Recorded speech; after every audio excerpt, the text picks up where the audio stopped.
Hali gani mwanafamilia wa channel tupendwa hii hapa hii ya Bizoza Media. Kama ndo mara yako kwanza basi nikusihi usisahau kusubscribe, kulike, kushare pamoja na kucomment, kwa ukifanya hivyo utakuwa umejiweka katika nafasi nzuri ya wewe kuweza kuenjoy na kufurahi pia. Najua kuna wengi watajiuliza maswali mengi juu ya hiki ambacho kinachoendelea sasa, hivyo bila shaka nataka nikutoe wasi kwamba Bibi Esma kwa kauli ambayo aliweza kuizungumza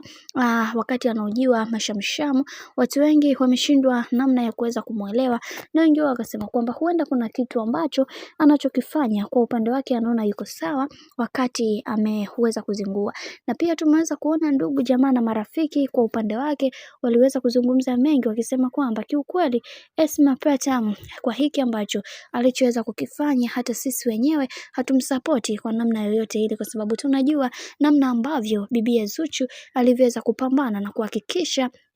bwana mkubwa Diamond Platnumz anakuwa katika misingi na mikakati iliyo bora. Sasa kwa hiki ambacho alichoweza kukifanya, kiukweli tunashindwa kuweza kuelewa namna ambavyo mambo yalivyo, maana kuna mengi ambayo yamekuwa yakitokea na wengi wao wanatamani kuweza kupata ufumbuzi juu ya hiki ambacho kinachoendelea sasa, na wengi wao wakasema kwamba wacha tuone mwisho wa haya yote itakuwaje, kwa sababu kila mtu anaamini kwenye kile ambacho anachokiamini, na wengi wao wakasema kwamba katika haya ambayo yanaendelea sasa Mungu atasimama upande wa bibie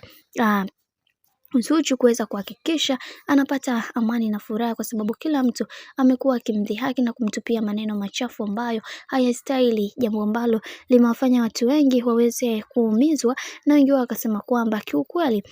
kuna mengi ya kujifunza kwenye hii dunia, lakini kwenye hiki ambacho alichoweza kukitenda huyu binti si kitu kizuri, kwa sababu tunajua namna ambavyo maisha yalivyo, na wengi wao waliweza kufunguka vingi wakasema kwamba kwa hiki kinachoendelea sasa wacha tuone mwisho wake itakuwaje, maana tumeweza kuona baadhi ya watu wengi wamekuwa kimdhihaki sana binti wa watu Zuchu pasipokuwa na sababu ya aina yoyote. Hivyo kwa hiki kinachoendelea sasa tunaamini Mungu atasimama upande wa bibi Zuchu kuweza kuhakikisha kila kitu kinakuwa katika misingi na mikakati iliyo bora, licha ya haya yote kuweza kutokea, ila tuna imani Mungu atasimama na kila mmoja kuweza kusolve hiki kitu ambacho kinachoendelea sasa, maana imekuwa ni gumzo kubwa sana mitandaoni kwa hiki ambacho alichoweza kukisema Zuchu, alichoweza kukisema dada wa Diamond Platnumz. Bwana, mambo ndo kama hivyo ambavyo unavyozidi kuona mambo yanazidi kupamba moto juu ya hiki ambacho kinachoendelea sasa. Mimi naomba nikusihi kitu kimoja, kama ndo mara yako ya kwanza kufuatilia channel tupendwa hii hapa